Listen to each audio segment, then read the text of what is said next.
Citizens, it's that time.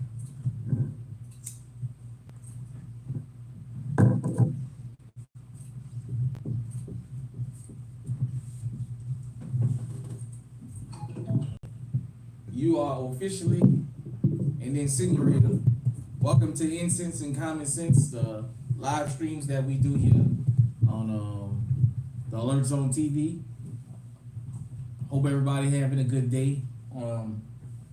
Give everybody a couple minutes to get in here. Shout out to everybody because this is a worldwide movement. Definitely. I give y'all a couple minutes to come in. As you come in, make sure you hit the likes button. All right, we got Dr. T in the building.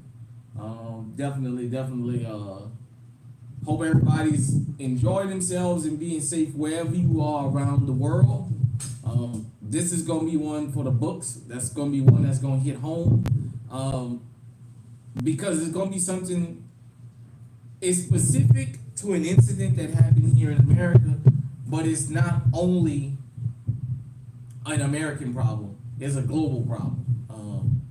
But we're gonna keep it on the American thing just for the sake of this subject. So I'll give everybody a couple minutes to get in. Like I said, as you come in, hit the likes button, hit the subscribe button, all that other good stuff. Definitely. Glad to be checking everybody, checking in. Also, I know most of y'all that tuned into this channel, y'all watch The Honest Outlaw. If you're not subscribed to his channel, I saw his nephew today. I met his nephew, Bubba. I decided against taking pictures with him because he was with his family and we just ran into each other in the convenience store. And, I didn't want him to stop what he was doing. I know he was out with his family and what have you. We chit-chatted for a couple minutes, but definitely. Like I said, just shout out to everybody. It's a good Friday evening. It's after 8 o'clock Central Time here in the Central Time Zone.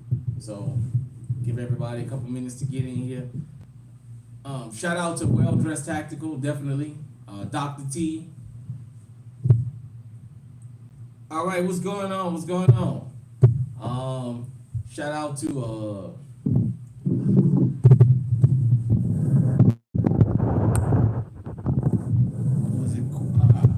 I hope I don't butcher your name. Was that Quantico? I hope I don't butcher your name too bad. If I do, forgive me. Yeah, this definitely gonna hit home. I've done a little bit of okay. Thank you. Oh yeah, shout out to all the truckers out there. Be safe out there on that road, definitely wherever you at. When I was coming through Kansas, when I stayed in the Oklahoma-Kansas line last night, it rained pretty good up there. Right at the Oklahoma-Kansas line on Interstate 35. Definitely. Also, some parts of the country is under extreme heat. Make sure you guys and girls drink y'all water, stay hydrated, take the steps, don't play with this heat. I was down in Texas and it was 115 degrees outside. So definitely, and I was sitting in an AC and the heat was beaming down in that truck, man. I tell you, it was hard. So make sure y'all take care of yourselves out there. And all right, what's going on, Vernon? Yasmin, I'm sorry. Yes, I hope I'm saying that right, Yasmin. If it's Spanish, then I don't know how to actually pronounce that Y with your name. It took me a while to understand with the Y, Yesenia, because I was trying to pronounce it in English. Oh, Yasmin, okay. Jasmine. Oh, tonight, by the way, before we get started, I'm going to be tooting my own horn. All right, we got Pause and Play Nola in the place to be, definitely. I'm going to toot my own horn about some things. I'm going to start giving myself some props for calling some of this stuff out early and going to. Because what I have said has been coming to pass, and I was going to tell everybody and show everybody how I can make all this stuff line up. I don't have to lie about it. All right. have to go to school on Sunday. Okay. Um, yeah, thank you, Paul. All right, pause and play. Appreciate that. Let's get into it. Okay, so tonight we're gonna talk about something for the new people. Let me give y'all this screed. I want everybody to follow me to the end of this live stream and take your emotions out and just listen to what I'm telling you. When I started this channel, the last channel, High Alert TV, before I got it taken down, I said I was going to show you guys and girls how the Second Amendment, race, and politics all intersect. Because I understand GunTube is about using your firearms and things like that and what you use them for. But there's a whole nother level to being legally armed. And I just felt like there was a lot of people that wasn't really talking about it in a layman's term, or they was dancing around certain things because they didn't want to be offensive. I'm not doing this to be offensive, but I understand something.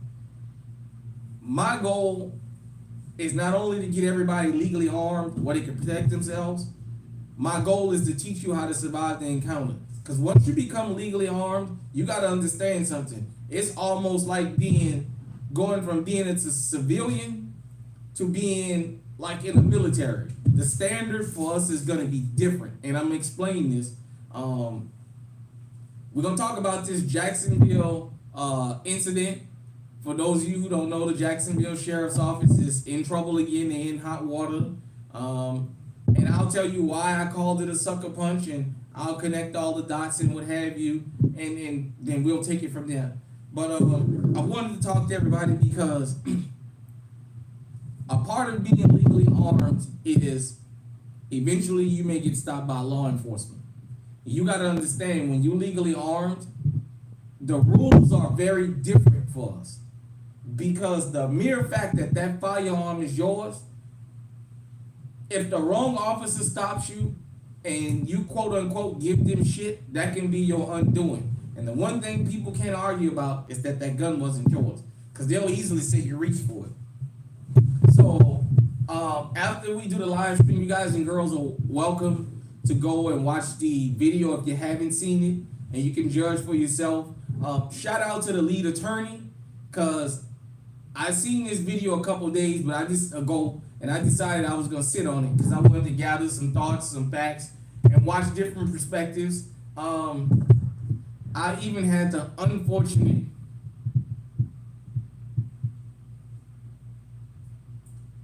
displeasure of listening to Officer Tatum talking. You guys already know you guys already know what we think about him. That's all I'm gonna say about that guy. You already know what we think about Officer Tatum. And he's never seen the incident where law enforcement was wrong, and he's never missed a chance to buck dance. He had him tap dance shoes at the ready. But for those of you who don't know, let me give y'all a little bit of background and lead y'all up to this.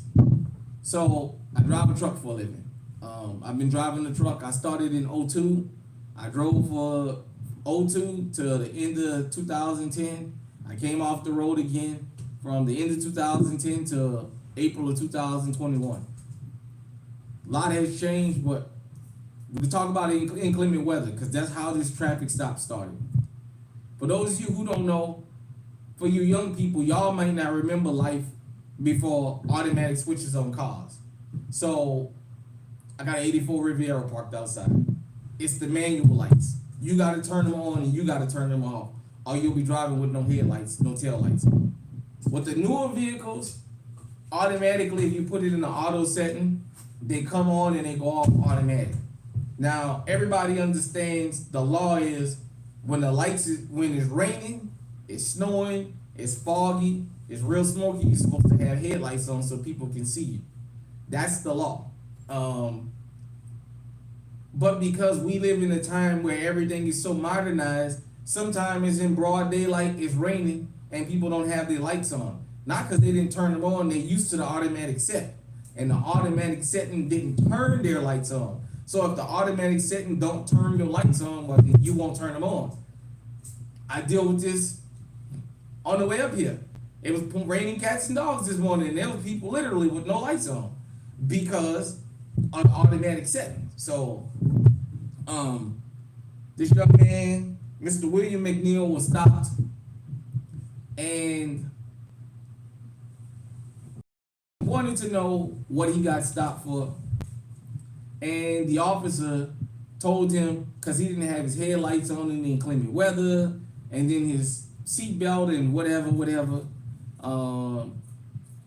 The guy argued with him, and Mr. McNeil, and he closed the door and said he wanted to speak to the supervisor. Why is this, and how is this relating to the Second Amendment? Follow me, and I'm gonna get you there. I tell you guys and girls all the time, I usually have a segment I do call Encounters with Law Enforcement, but I share my experience with law enforcement because I've had the pleasure or the displeasure of meeting officer friendly and the Derek Chauvin types throughout my life.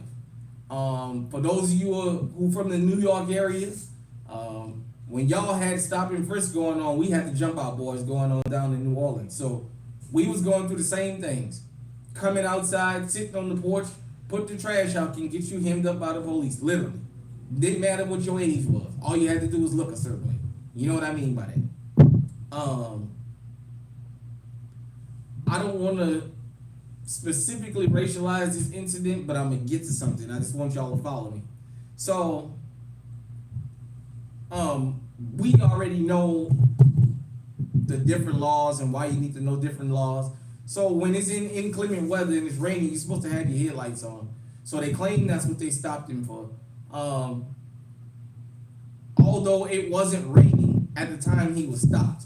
Now, per the law, Florida law, you have to have your headlights on during the rain, during fog, and if you're driving into a cloud of smoke.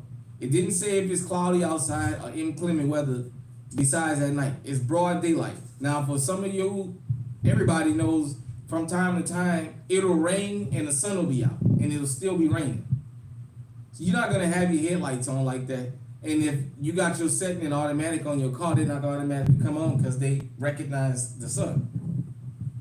So this guy gets stopped, and, one thing leads to another, and we got this big old calamity. We got this big old snowballing, what have you. And this is the same Jacksonville where you had the guy get stopped for quote unquote running a red light. He had his jogging pants on. He let the female officer know, I can loosen my pants up a little bit so you can take the gun off of me. She wouldn't let him do that. She stuck her hand on the trigger and she shot him in his leg. She could have killed him. He survived. I had always wondered throughout my life, is there anybody else that experienced the things with law enforcement I experienced as far as being legally armed? I can't be the only person that they constantly unarmed. Every time they know I got a gun, they take it from me. They make me get out. They do their little police thing, search the car. All that shit they shouldn't be doing. I don't argue with them because I got a gun. Their little police thing. And so I said, okay. So I decided before I spoke on this story, I was just gonna watch it play out. So apparently this story happened in February, but Mr. McNeil just now feel comfortable putting the cell phone video out. And what I found very intriguing about this case was a couple things that we're gonna talk about. When I tell you guys and girls my experiences with law enforcement, is because I know they're not just isolated to me, but I want you guys and girls to know how to conduct yourself. I always tell you, when law enforcement stop you, you don't know their intention just like they don't know yours. You assume that they have good intentions because they took an oath of office, but we human. Look, I don't care what neighborhood you come from. When I moved to the Iowa, let me tell y'all about this. Then I'll go back to the story. When I moved to the Iowa, I started hearing about these OWIs. I didn't even know what that was. And As I stayed here, I started hearing more and more people saying they have an OWI or 2 or 3 on their record, and I kept saying, this many people can't be drinking and driving. You can't convince me of that. There's got to be more to this story. And then it started coming out how I went out to a party one night, and in coming out the party, crossed the red light and the police stopped me. They knew I was in a party, and they wanted to do the little whole field sobriety thing, and I was like, but I don't drink. They was like, well, we're not asking you, are you drunk? I said, listen, you don't understand. I don't drink. I don't drink alcohol, period. And it was a little back and forth and what have you. But I had thought about it when they let me go. I noticed about 30 minutes before the party was over, they came, walked in there, and they just walked around and looked. So I started paying attention. So here in Iowa, I started noticing around 1:30, you go to different bars around the state and what have you, you see law enforcement sitting up the street. I said, oh, this their little hustle. So they stop people coming out the bar. And the next thing you know, they go into jail for OWI. Let me make this clear. I'd rather a person that's drunk to be in jail than to be out here and kill somebody. But I've been around long enough to know those numbers didn't make sense. All them people couldn't have been drinking and driving. And then the story started coming out when more and more, as the cell phones started evolving and getting better picture, and then different little things where you can record and the officers don't see right away, what have you, the story started coming out. A lot of these people wasn't even damn drunk, but they got railroaded anyway. That was their way of saying, we can't bust you over the head with a stick. Yeah, it's entrapment. And they can't come up here. There ain't enough of us up here. So since they can't bust them over the head with a fucking stick and not go to jail, they decided another way to screw them over. I can't believe how many people in the state of Iowa's driver's license are barred for 10, 20, 30 years. I didn't even know that a driver's license could be barred until I moved here. Well, you had these different little stories around the state of people getting these false OWIs put on them and get their lives from. So it's like law enforcement don't know if you're going to shoot them when they stop you. You don't know their intention. I teach you here because I want you to stay 3 or 4 steps ahead of law enforcement if you ever get stopped. I always want you to understand something. You have a firearm on you. It's different. I want you to survive the encounter. You can fight him in court. Don't try it on the side of the road because I want you to cost your life. So they stopped Mr. McNeil. He said that it was for whatever it was for. And I went in the comment section of several different videos of that, different channels of that video, and I just read the comments. And a comment that got pointed out is, you know how when the guy closed the door, Mr. McNeil, and said he wanted to speak to a supervisor, you know, the original officer got on the radio and called a code out, you know, bring in reinforcements. When they all pulled up, it wasn't raining, but if this was supposed to be an inclement weather stop, none of them, their headlights was on none of those vehicles. So they were in violation, but everybody knows he didn't get stopped for headlights in the daytime. Either they stopped him for his seatbelt, or because he had them damn dreadlocks in his head in Jacksonville. I've dealt with law enforcement enough to know it was them damn dreadlocks in his head. So, you know, they bust the window, and the first officer reaches and punches him in the face. Then screams, "Let me see your hands." He put his hands up. They reach in, they take him out. He don't resist. You know, they punch him up, do their little police thing, put his face in the ground, and, you know, they standing there cussing him and telling him to shut the fuck up, and you know all that little police stuff that they do. And Mr. McNeil said that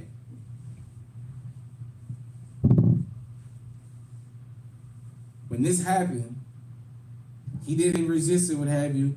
Mr. McNeil said exactly what he got stopped for, or what they said that they stopped him for. And he said he didn't feel comfortable releasing this video. So they stopped him for resisting without violence, and you know, you know how they throw them instruction and all that bullshit on him. And what wound up happening is they took his phone, and from reading in the comment section, somebody that lives in that area says that the officers tried to erase the video off his phone, but it was saved to his cloud or whatever. I'm not that, me and technology is not good friends. I'm still working on it. But nevertheless, Mr. McNeil said he finally decided later, when he felt like his life wouldn't be in danger, to release this. Now, follow me. Why I tell you guys and girls, on the side of the road ain't where you argue with these people. Because, look, just listen to him. The sheriff, well, this guy decided Mr. McNeil to post this video on social media, and it went viral immediately. So the sheriff actually got to see it, and then he got to see the body cam footage. Well, he know they stepped in it, so he sprung into action, and he did a public press conference, you know, all that shit. And this is where everything got very interesting. A reporter, when he started taking questions, a reporter asked him, okay, I can understand the officers breaking the glass because Mr. McNeil didn't want to get out. But was that sucker punch necessary? And Sheriff Waters got real defensive and no, it's not a sucker punch and what have you. And he went back and forth with this particular reporter. Then he moved on from him because he didn't want to have to answer that question. A question asked to him that I thought was very telling. Another reporter asked him, okay, since you guys broke the window and he was punched in the face and you said whatever force was needed to get the situation under control or what have you, the only person that was being violent was the officers, not Mr. McNeil. But he pointed something out that I thought was very, very telling. See, when I tell you guys and girls about dealing with law enforcement, I always tell you, it's easier to tell a lie than it is the right one. Well, the police chief, just to go to show you how systematic this problem is of bad law enforcement. The police chief had already got up there and defended these officers, the one who did the punching, and said, wasn't nothing, no criminal acts happened. It's not going to be no criminal charge. We're going to see if they just violated company department policy. Well, if punching somebody in the face ain't a crime, then he didn't violate department policy. So there was a reporter who told him, had that been a civilian that broke somebody's window and punched him in the face, we'd be in jail. And he said, no, not necessary, depending on the circumstances. Bullshit. You get into it with somebody and you bust their fucking window and punch them in the face, you're going to jail. Because what they'll say is the person didn't present a threat because their window was up. But nevertheless, he defended this guy getting punched in the face. Then he slipped up and said he had never seen the body camera footage until Mr. McNeil released the footage public and he got wind that, hey, there's a video circling of this guy getting beat up by law enforcement. So that tells me these use of force incidents don't get reported like they're supposed to. Because if this happened in February, this already July, about to be August. How is he just now seeing the body cam after Mr. McNeil released this public? What that meant is they beat his ass, they took him in, they said he resisted without violence. So resisted without violence means, well, he just pulled his hand back and we had to grab his hand and handcuff him, but he was giving us a bunch of lip, but we went ahead on and took him in anyway. See, if they would have had resisting with violence, then that means they have to justify why they hemmed him up.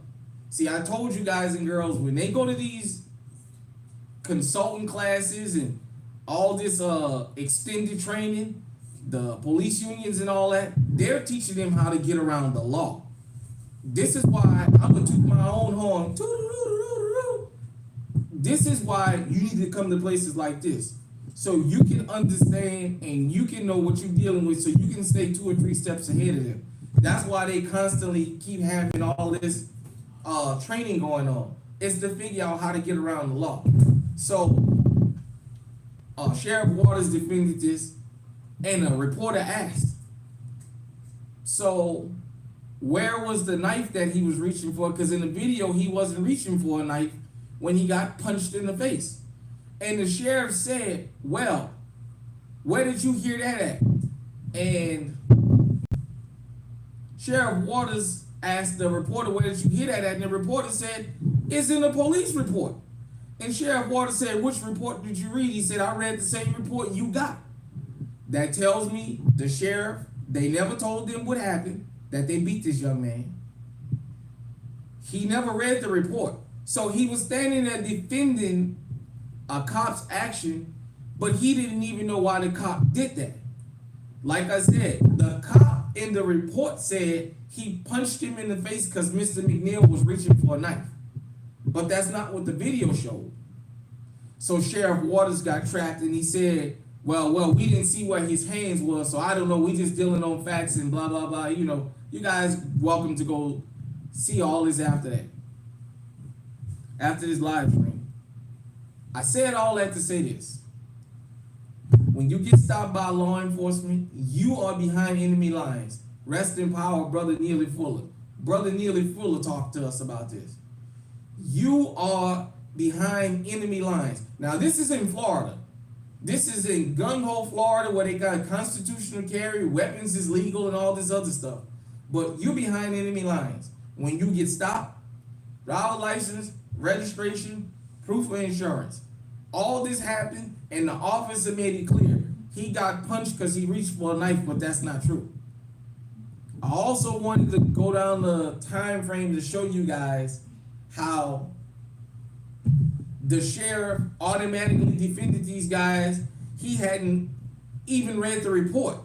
So he just figured, off the top of that empty head he is, that he was defending them because, okay, well, they was getting him told because he wouldn't listen.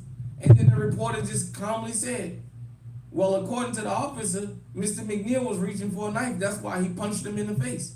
And the sheriff didn't even know that, which tells me he got out there to try and do damage control, but he made it worse. Now, this is a part that everybody needs to listen to, because this is very important. I went and watched this on another channel, and forgive me because I was going down the road. I didn't have access for everything so I can write this notation down. There's a statute, there's a court case that law enforcement, through these think tanks and all these consultants that work with law enforcement, have been getting you trained. I told you guys and girls, when these police unions have all these training for these officers, it's to teach them how to get around the law. You guys may think it's so they know how to better handle people. Let me tell you something. If a person is prejudiced, if a person is mean, if a person is nasty, you can't change that about them. That's embedded into them, and that's what they're going to be. You're not going to get it out of them. But there's a case, Pennsylvania versus Mims, 1977. That's basically, I'm going to paraphrase this ruling. Law enforcement has the right to pull you out of the car and pat you down for their safety because of this Mims versus Pennsylvania case. So for all of y'all who love to sit on the side of the road and tell them under the law you ain't got to get out, the hell you don't. They've already found the loophole around it. Apparently, after my research, this has been used several times to get law enforcement out of trouble for hemming people up. Well, Pennsylvania versus Mims gave me the right because I was in fear for my safety. See, that I'm in fear of my life, that's a legal precedent. This is why you guys and girls, look, shooting guns, talking about guns, shooting the shit, all that is fun. It is. Laughing and giggling with y'all is fun. But I like to teach everybody because at the end of the day, this is what we up against. It's easy to listen to stories about Pookie and Ray Ray and what Pookie and Ray Ray done did. But when you legally armed, you got to deal with law enforcement different. Yes, you might have got stopped unjustly. there's a firearm that's involved, and it can cost you your life. And imagine, this officer, the sheriff, didn't even know that supposedly a knife was involved, and he jumped out there on a limb to defend those officers. What do you think he'll do if somebody say that they found a gun in your car? Man, they'll sit down and concoct this story. You know what I mean? So, to law enforcement, I'm not anti-law enforcement. I'm pro-justice. I've made that clear. According to Officer Tatum, anybody that don't agree with something they seen law enforcement do is anti-law enforcement and all this other nonsense. But look, man, look. If that guy, Mr. McNeil, would have let them do their police thing, this lawsuit he didn't file, he still could have filed. Because they already was in violation when they stopped him. Because it was all on video that nobody else had their lights on. And he was even pointing it out. All these people riding around without lights on, you didn't stop me from no headlights in the daytime. You stopped me from something else. And it went from headlights to where you didn't have your seatbelt on. Look, when you get stopped by law enforcement and they can't give you a genuine reason up front why they stopped you, you better assume that they're looking for trouble. Philando Castile, we watched that happen in real time.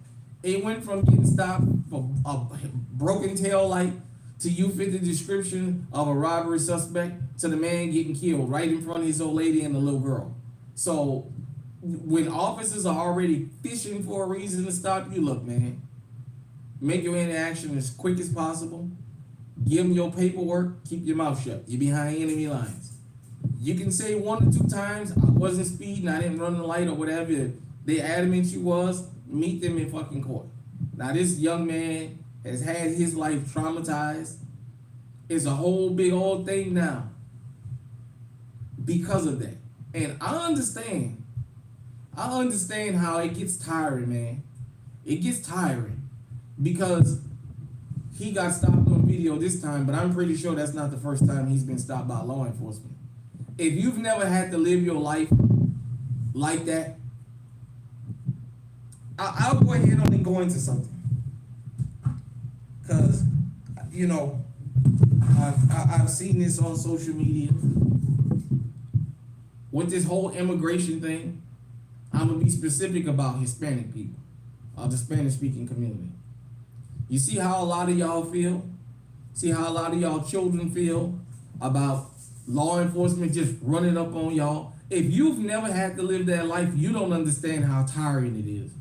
How sometimes sitting on the porch, walking to the store, putting the trash out, going to work.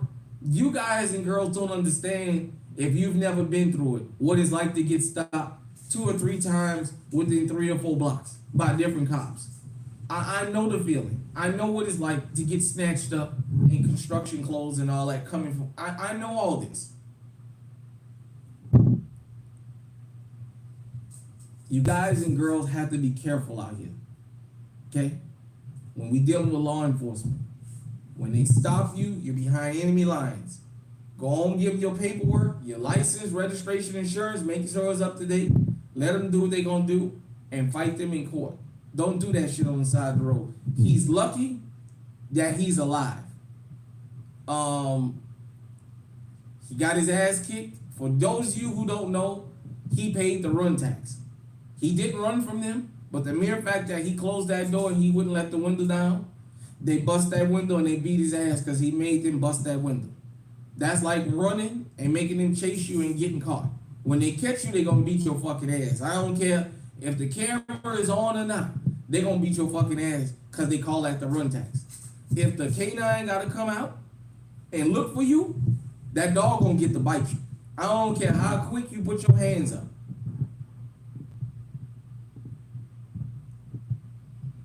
Oh, goodness. We ain't even want to talk about West Wego. That's Jefferson. I ain't even going to get into West Wego. Pause and play. But, yeah, so I just want you guys to understand what kind of people we dealing with. And just think about this. These guys and girls are running around dressed like Call of Duty warriors. And the sheriff didn't even read the police report and was defending these officers. It's funny, or it's race baiting, or it's whatever you want to call it, until it's your fucking child. Until you getting a call that is your fucking child that was minding their goddamn business and got thrown down on the sidewalk. It's funny until it's your mom in California that 70 years old and got pushed out on the ground by a damn cop. And they was all standing there laughing. It's funny until it happens to you. It's funny until they run into your son and yank your son out the car. Your daughter coming from school and your 16-year-old daughter get hemmed up by a cop. It's funny until that happens. It's we reaching. It's we anti-law enforcement until it knocks on your front door. Look, right is right and wrong is wrong. You can cheer for people being done wrong. Just remember, when they come back to it, it's like stop snitching. You gotta take it. You can't get up there and start crying because now that's your son out there. Because if it was wrong for somebody else's son, then it should be wrong for yours. And if it was wrong for your son, it should be wrong for somebody else's son. So I just wanted to talk to everybody about the fact that he said that guy reached for that knife is why he got punched. That has to do with the 2A community. Because you already got to think about it. When we get stopped by law enforcement, we got firearms with us. That enhances the situation. And you guys and girls, look, I just like to give y'all the information so you can go and do your own research. If I say something wrong, I'm not above being corrected, because I don't want to put false information out there. Some things I paraphrase and I just show you where to go get the full story. But Pennsylvania versus Mims is what law enforcement, after I heard about that, I didn't know a lot about it. I started seeing different little videos, and it has been a couple years now. This is what the officers have been using to justify them making you get out the car. Yes, a traffic offense is supposed to be civil. I'm supposed to get a citation and go about my business. I ain't got no headlights on, I ain't got no seatbelt on. It's not supposed to conjure me getting pulled out the vehicle. But that's not the reality. I'm not going to tell you what should be. Just like I tell you, the Second Amendment community is very divided. On GunTube, those of us that support GunTube, especially with the content creators, the majority of us get along. The majority of us have the same ideology. But in the broader 2A community, there's a big divide. Some of it is physical, gender divide. Some of it is racial. Some of it is political, but there's a divide. It's there. Guys and girls got to understand, on paper, your rights don't always materialize on paper in the real life like that.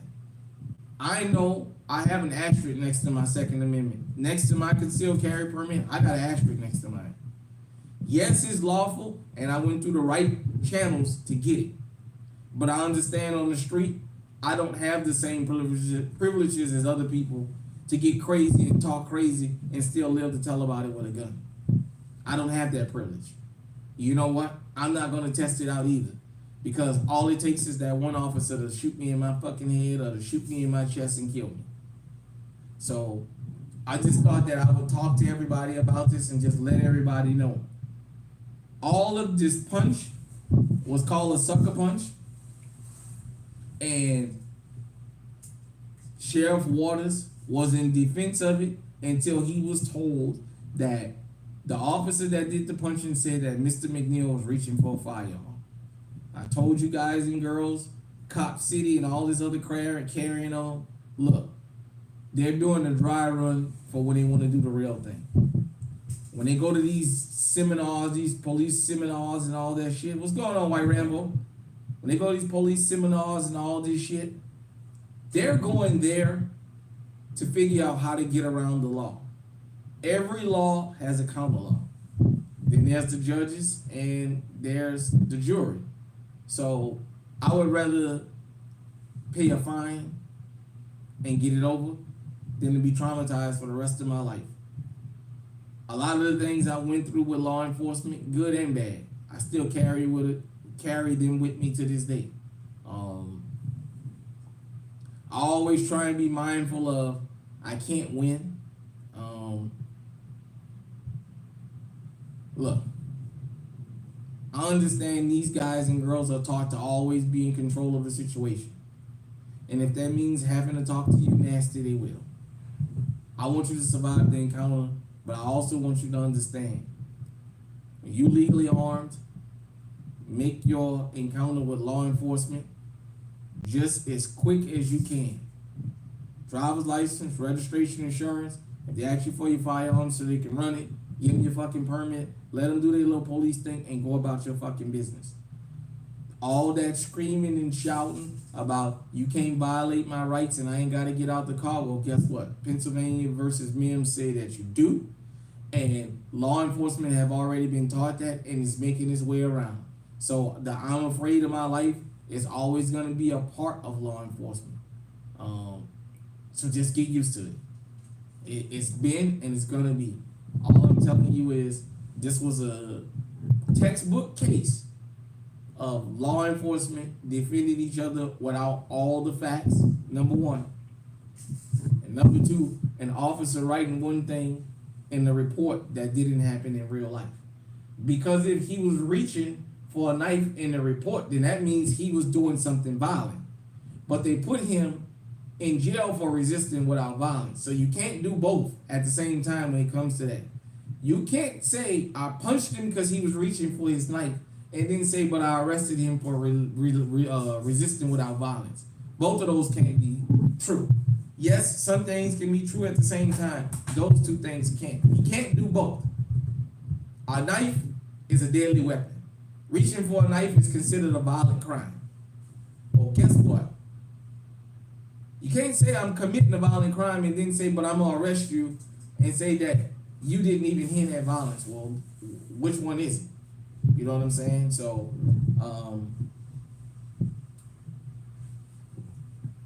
I just thought I'd do this on the live stream. We got 8 wonderful people up in here. Shout out to everybody because it's a worldwide movement. Yeah, you're right about that. If you reach for a knife. So, it was all on video. The body cam video got released because the cell phone video got released first. Like I said, this is not a dig at law enforcement. I'm not doing this because I'm trying to dig at law enforcement. What I'm telling you, us as Second Amendment practices, we can't argue with these guys and girls on the side. Even complying can get you shot. And that's in the case of the guy in Jacksonville, I forget his name, where the female decided to try and take his gun off him and she shot him in his leg. She could have ended the man's life. So, on the side of the road ain't where you fight with these guys. Understand, they got a whole system to back them up. Blindly back them up. Anytime the officer, the sheriff didn't know nothing about this happened in February, and the sheriff just found it out like everybody else, and he had to jump into defense mode right away. And then when the reporter told him something as simple as, well, in the police report, he said Mr. McNeil was reaching, he didn't even know that was in the report because he didn't read it. To my criminals, let me go ahead and go there for a minute. Can I go there for a minute, y'all? Put a 504 in the chat if y'all want me to go there for a minute. Let me. If I can get a 504 in the chat, I'll put a 504 in the chat. I'll go there for a minute. I'll go there just for 1 minute.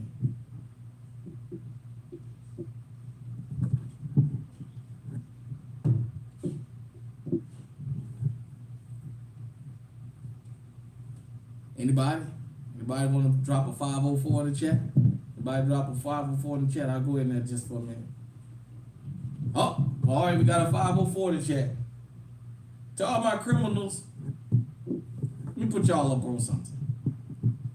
Because y'all have the same issue as the law-abiding citizens when it comes to this.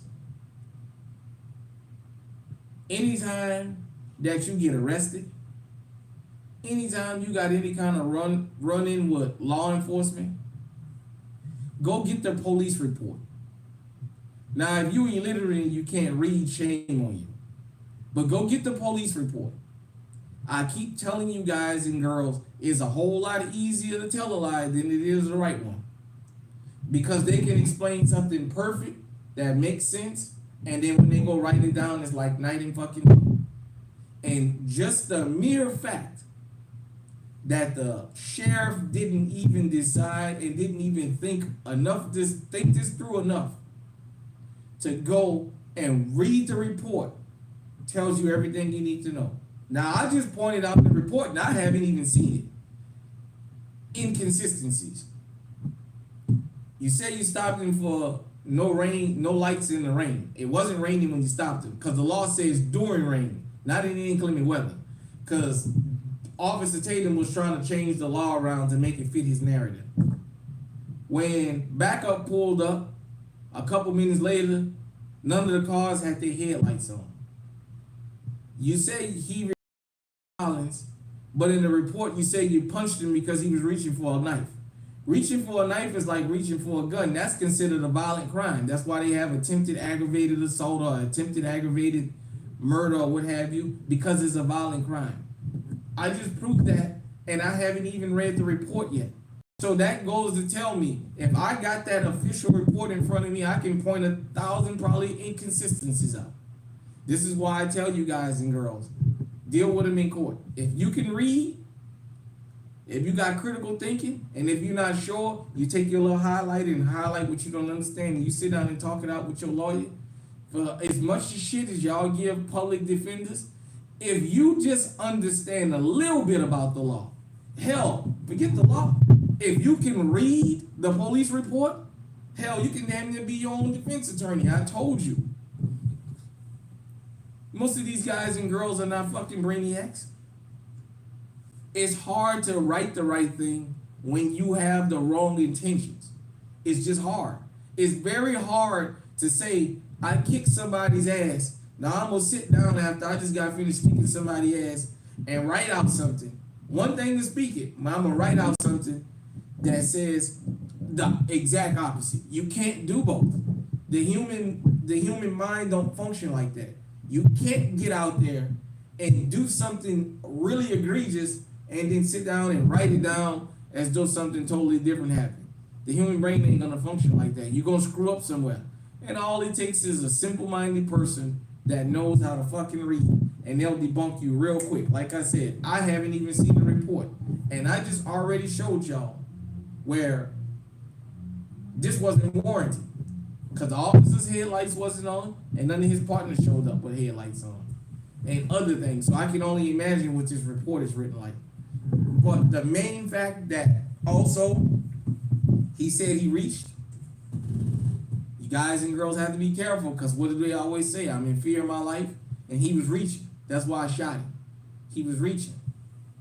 Pennsylvania versus Mims. Guys and girls, get familiar with that because that's the new way to get around now. Now they have the official law to point to that say I was in fear of my life. They don't just have to say it now. Now they have the official law. So I want you guys and girls to take that into consideration. I want you guys and girls to think about that. So, I just thought that this would be a good live to just talk about it and to just point out this intersects with the Second Amendment community because you can easily get stopped and something can go wrong. I'm giving you the talking points that these guys and girls are being taught. This Mims Gun Freak Nation salute. Salute to you. We got law enforcement in here waiting for telling. By the way, make sure y'all check his channel out. William Fratelli. His hybrid channel. He talks about firearms. He talks about a lot of good things, and he does some really good cooking on there. So y'all make sure y'all go and check him out. Dr. T, you already know where we at with it. My brother, Well Dressed Tactical. Arms, Eyes, and Ears Tactical. Tumori Outdoors. Gun Freak Nation, Autumn's Armory, Hickok 45, Patrick E. Kelly, The Honest Outlaw, regular gun guy, fat guy with guns, my fly family. It go on and on and on and on and on. Yoki, Black Rambo, on and on and on and on and on. It goes on. The Armed Scholar, Iraq veteran, 8888. Look, this is the nutritious channel. I'm gonna let you guys out of here after this. This is the nutritious channel. I always say I'm the cauliflower and Brussels sprouts are gun tube. You might don't get excited when you see me. You might have to hold your breath to swallow what I say. But when you take a deep breath and you let it digest, it's healthy for the body, it's healthy for the mind, it gives you a longer lease on life, and it makes sense. That's why I said, take your emotions out of what I'm saying and just listen, because this could be any one of us. I don't even want to racialize this. Although everybody knows that that was a part of the component. But at any given time, any given place, it can happen to you. And when people know they've done wrong, they'll try and cover their tracks. And if the sheriff, all right, Lee, if the sheriff had the balls to get up there and slip up and say, well, I didn't see the body cam footage until Mr. McNeil released his, which means they never reported the use of force. So they should be fired just for that and prosecuted. I don't know what the department policy is. Then when he says, well, it was necessary and no crime was committed, and the reporter simply points out, but according to your officer, Mr. McNeil got punched because he was reaching for a knife, but that wasn't on camera. And for you to say, oh, well, where did you read that at? Tells me you didn't read the report. And you got, like I said, after this, just YouTube it. Listen to the press conference, make your own decision on what you think about. I'm just telling you some inconsistencies to listen for and what I've already pointed out, and I don't even have the damn report in front of me. Look, I'm 45 years old. My first 30 years of experience with law enforcement was rough. I did have a few of them that was good, but the majority of my experiences was rough. Like I said, I've had the ones who was on the up and up. I've had the ones who was straight up rotten. And I've had the ones who like to play them little stupid word games. For me, the ones who on the up and up, that's just doing their job. And the Derek Chauvin types, whether you like what Derek Chauvin did or not, and I definitely don't like it. I got more respect for the Derek Chauvin types because they gonna pull you over, do their little police thing, and let you go on about your business.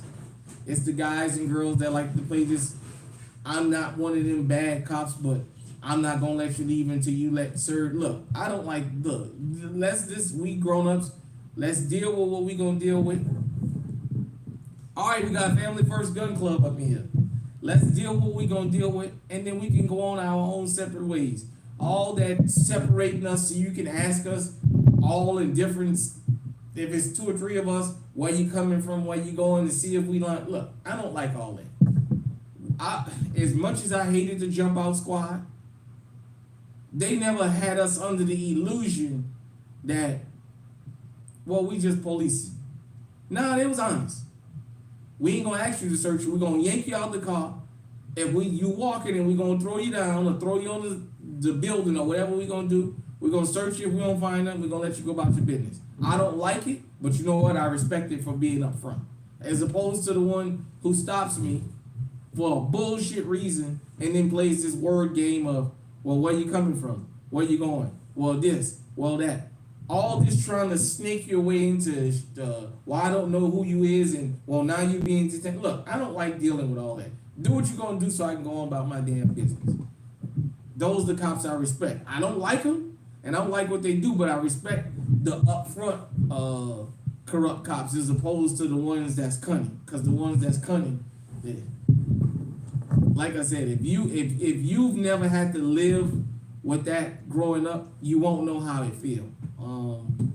As I said again, to the immigrant community, or their children or grandchildren or what have you, I've seen the videos of y'all saying that y'all know what it feels like to be hunted down and to be afraid to come out. It was a part of life for us. I mean, having a school uniform on didn't save us. You could get stopped with a school uniform on. So nothing. It was what it was, and we dealt with it. I'm just telling you from my experiences. On the side of the road ain't where you deal with these guys and girls, and just him trying to stick to his rights expose something that I've been saying for a long time. It's easier to tell a lie than it is the right one. If you're a dope slinger out here and you get caught slinging dope, go get your police report. Just read the report. If you're smart enough, if you're very literate and your comprehension is real good, you'll be able to be the case like that. Something as simple as, like I said, nothing is in front of me. And the mere fact of the things I've already heard that's in the official report contradicts everything that the sheriff got up there and said. Yeah, I know he wanted to be transparent, as he said, and come forward and this and that, but he was only trying to get out ahead of that train. I don't know how true it is. Allegedly, the officers tried to delete the video, and this guy's iPhone or whatever, it saved to his cloud, and he went and pulled it right out the cloud. And because you guys know everything you record on your phone, you may erase it. You can go to your phone provider and they'll pull that fucking shit up. Or some of your friends or some of your family members know how to get in your phone and read your messages and all that shit. All they need is your phone number or whatever they do. And every message you send, every message you receive, every phone call, picture, they see every fucking thing. So, technology is motherfucker. So, like I said, if this happened in February, this should have been addressed in February. That's all I can say. So, in closing, I'm going to say this one more time. On the side of the road ain't where you fight with these people. You got a better chance of staying alive and fighting in court. On the side of the road, number one. But in this case, where this guy decided he wasn't going to let them violate his rights, it cost him trauma and for him to get his ass whooped, but it exposed something that I've been saying and other people have been saying, but in GunTube, I've been tooting that horn, and I noticed these kinds of videos don't get a lot of views, and I'm okay with that. But now it's been what I have been saying and saying that I only talk about stuff I know I can prove. I've proved it. The officer didn't even report to law enforcement, to their high ups, that they did this, and the sheriff came out defending them without even knowing all the facts. And then when he got cornered, he got stuck like a deer in headlights, and he had to come up with something to say. So, look, they sworn to protect and serve. That's fine. I'm telling you, as Uncle James, I'm tapped to make y'all survive the encounter, to give y'all the knowledge so you can stay 2 or 3 steps ahead. And if you ever do decide that you want to have a few words with them on the side of the road, the little code words and what they're going to use. Pennsylvania versus Mims is what they're using to have an excuse legally to get you out of the car. That's why they always saying they're in fear for their safety. Well, guess what? I'm in fear for my safety don't just apply to black folks no more. It applies to everybody. With that being said, wherever you are in this world, be very careful how you deal with law enforcement. I will say, as Americans, we got a little bit more leeway. To all my Mexicans out there, y'all know in Mexico, you mouthed off to the police and they'll beat the fucking shit out of you out there. Nobody will ever find your fucking body. You can't talk to them in other countries like we can here. So we do have some rights, but use your own discretion. All I'm doing is giving you the information to keep you safe so that you can keep living and that you can hopefully keep living a prosperous life. That being said, I'm going to let y'all get out of here. I may try for a Midday Mania tomorrow and Sunday, but maybe tomorrow. I think I'm gonna try for a midday mini. If I ain't got nothing going on, I'll do a midday mini. I got a topic that I like to talk about. I was gonna do it pre-recorded, but I think we can do that live. That being said, shout out to everybody. I appreciate you tuning in. Pause and Play, William Fratelli, Dr. T, White Rambo,